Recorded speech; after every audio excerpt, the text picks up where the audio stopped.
Hello everyone, this is mister Arjun and हम आज जो डिस्कस करने जा रहे हैं वो हमारे पास है लॉ गेट।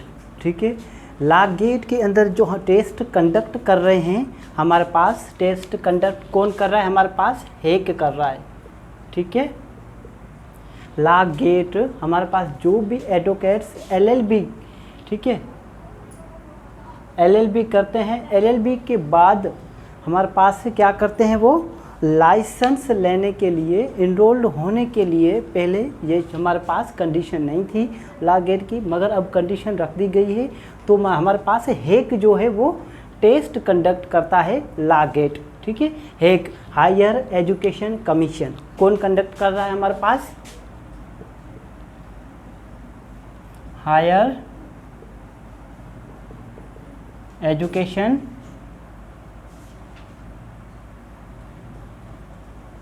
कमीशन। ठीक है, कौन सी टेस्ट कंडक्ट कर रहे हैं? हमारे पास लॉ गेट, लॉ गेट। ठीक है, law gate, gate full form क्या है हमारे पास? लॉ गेट आपको ये पता होना चाहिए। हमारे पास गेट का फुल फॉर्म क्या है? ग्रेजुएट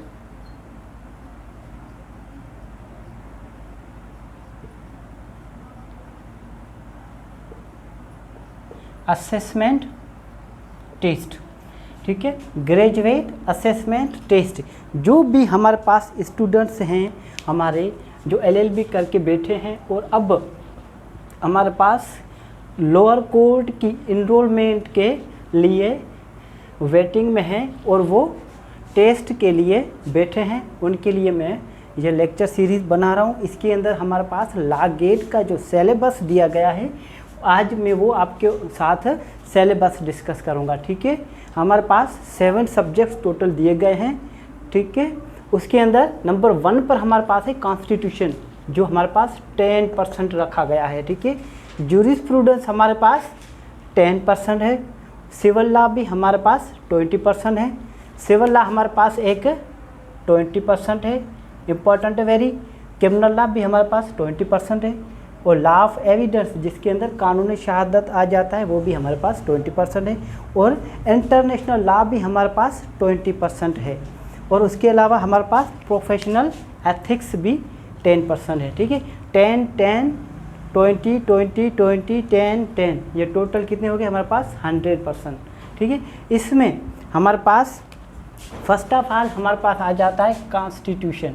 ठीक है, कॉन्स्टिट्यूशन में हमारे पास 2 सब्जेक्ट्स हैं। ठीक है, एक सब्जेक्ट कौन सा है हमारे पास? हिस्ट्री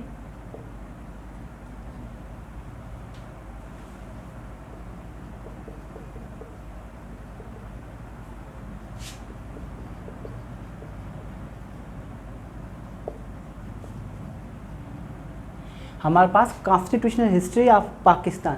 इसकी आप एक बुक ले लें। किसकी बुक है हमारे पास लिखी हुई है? हमारे पास हामिद खान की बुक है, वो ले लें आप।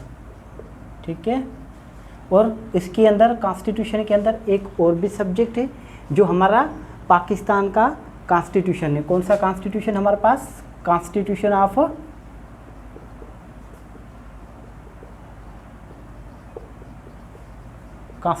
पाकिस्तान 1973। ठीक है, ये 2 बुक्स आपने लेनी है हमारे पास कॉन्स्टिट्यूशन के अंदर, एक history of constitution and second one है हमारे पास कॉन्स्टिट्यूशन ऑफ पाकिस्तान। ठीक है, इसके अंदर हमारे पास ये बुक आपको कंप्लीट पढ़नी है।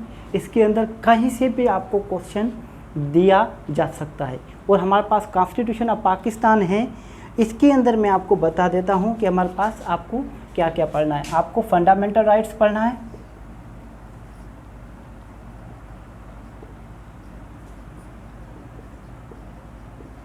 फंडामेंटल राइट्स कहाँ से पढ़ने हैं आपने? Fundamental rights basically article 8 to 28 है, मगर यहाँ पर 24 दिए गए हैं, मगर आपने 28 में से 24 तक अच्छी तरीके से तैयारी करनी है। ठीक है, ये हमारे पास फंडामेंटल राइट्स, और हमारे पास और इसके अंदर है पार्लियामेंट। पार्लियामेंट के आर्टिकल्स कौन से हैं ये तो आपको मालूम होगा। आर्टिकल 52, हमारे पास 89, ठीक है। और इसके अलावा हमारे पास जुडिकेचर के आर्टिकल्स कौन थे हैं हमारे पास?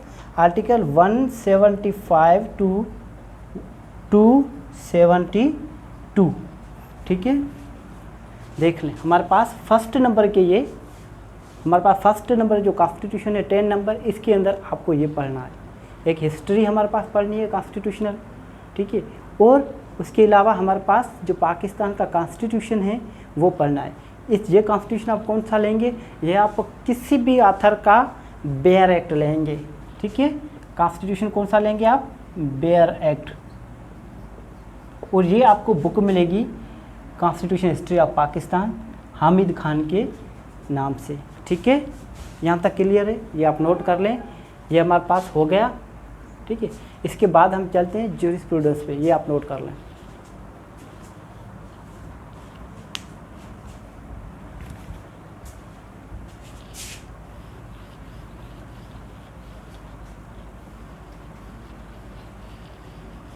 इसके बाद हमारे पास आ जाता है ज्यूरिस्प्रूडेंस। ज्यूरिस्प्रूडेंस में हमारे पास दो ज्यूरिस्प्रूडेंस, एक इंग्लिश है, ठीक है, और एक हमारे पास है इस्लामिक। एक इंग्लिश ज्यूरिस्प्रूडेंस और सेकंड वन है इस्लामिक ज्यूरिस्प्रूडेंस, ठीक है। ये बुक आप कौन सी लेंगे? John Salmond.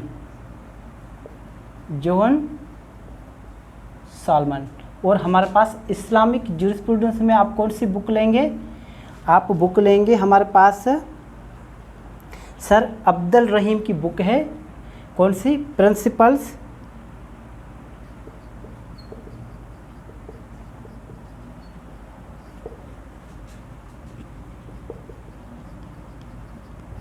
इस्लामिक ज्यूरिस्प्रूडेंस, ठीक है। ये बुक आप कौन है इसके राइटर? हमारे पास है सर अब्दुल रहीम, ठीक है। ये आथर हैं, इनकी बुक आप ले लें। ये बुक तो आपको मुकम्मल पढ़नी है। इंग्लिश ज्यूरिस्प्रूडेंस बेसिकली होता क्या है, जैसे मैं आपको ये सिलेबस कंप्लीट कर लूँगा, उसके बाद 1 बाय 1 आपको डिस्कस करूँगा और आपकी मुकम्मल आपकी प्रिपरेशन करा दूंगा। अगर आप मेरे मुकम्मल लेक्चर देखते हैं, ठीक है, दिल से देखते हैं और उसके बाद आप टेस्ट में जाके बैठते हैं, ठीक है, तो फिर आप उम्मीद है कि टेस्ट क्लियर करके आएंगे। तो फिर हमारे पास इस्लामिक ज्यूरिस्प्रूडेंस के अंदर ये तो इंग्लिश आपको मुकम्मल पढ़ना है बुक, ठीक है। इस्लामिक ज्यूरिस्प्रूडेंस के अंदर आपको क्या पढ़ना है? आपको हमारे पास पूरा बुक ये पढ़ना है, प्रिंसिपल्स ऑफ इस्लामिक ज्यूरिस्प्रूडेंस, ठीक है, सर अब्दुल रहीम ने जो लिखा है। मगर इसके अंदर जो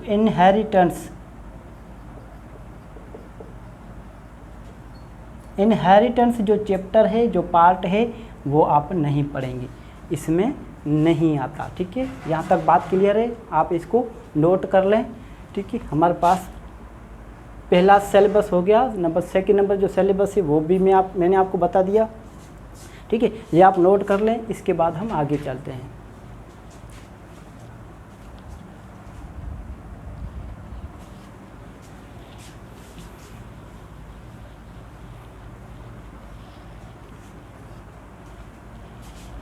अब हम आ जाते हैं हमारे पास सिविल लॉ नंबर 3 पर, जो है हमारे पास सिविल लॉ है, ठीक है। इसके अंदर हमारे पास क्या आ जाता है? हमारे पास सिविल लॉ में हमारे पास सिर्फ CPC आती है, ठीक है। CPC आप जानते हैं हमारे पास क्या है? शॉर्ट फॉर्म है किसका? सिविल प्रोसीजर कोड 1908 का। ये आपने बुक लेनी है, ये बेयर एक्ट लेनी है। कौन सी लेनी है? ये हमारे पास बुक आपने बेयर एक्ट लेनी है, ठीक है। और इसके अंदर जो हमारे पास सेक्शंस दिए गए हैं, ठीक है, सेक्शंस आप ध्यान से देखेंगे। सेक्शंस नंबर 9, ठीक है, सेक्शन नंबर 12 हमारे पास सेक्शन 9, सेक्शन 10, सेक्शन 11, सेक्शन 12, ठीक है। और हमारे पास सेक्शन नंबर 15, ठीक है, 15, सेक्शन 16, 17, 18, 19, 20 ये सेक्शन सब दिए गए हैं। उसके अलावा हमारे पास सेक्शन है सेक्शन 47, ठीक है, सेक्शन 96, सेक्शन 104, सेक्शन 115 और हमारे पास आर्डर्स दिए हैं सिलेबस के अंदर, सीपीसी के अंदर आर्डर्स भी हैं, सेक्शंस आर्डर्स भी हैं। आर्डर्स हमारे पास कौन कौन से दिए गए हैं? आर्डर नंबर 1, ठीक है, order 6, order 7, order 8, order 9, order 39, हमारे पास आर्डर 41 एंड आर्डर 43। ये सीपीसी के अंदर हमारे पास सिलेबस है। सीपीसी के अंदर एक ही बुक है, बहुत ही इम्पॉर्टेंट है। अगर ये आप सेक्शंस जो दिए गए हैं ये और ये जो आर्डर दिए गए हैं, अगर ये आप अच्छी तरह पढ़ लेते हैं तो आपको कितनी मार्क्स मिल जाएगी? यहाँ से 20 मार्क्स रखी गई हैं। 20 में से अगर आपको टारगेट बनाते हैं तो आपको एटलीस्ट 16 to 17 मार्क्स लेनी है, ठीक है, इतना आपको टारगेट बनाना है। अगर आप अच्छी तरह ये पढ़ लें तो शॉर्ट भी है, कंसाइज भी है और जितना पढ़ेंगे ये आपको काम आने वाला है, ठीक है, ये आप नोट कर लें। इसके बाद हम चलेंगे हमारे पास क्रिमिनल लॉ के अंदर जो सिलेबस दिया गया है उसके अंदर हमें क्या पढ़ना है, ये आप नोट कर लें। गुड, अब हम चलते हैं हमारे पास क्रिमिनल लॉ में। हमारे पास क्रिमिनल लॉ में हमें क्या पढ़ना है? क्रिमिनल लॉ के अंदर हमें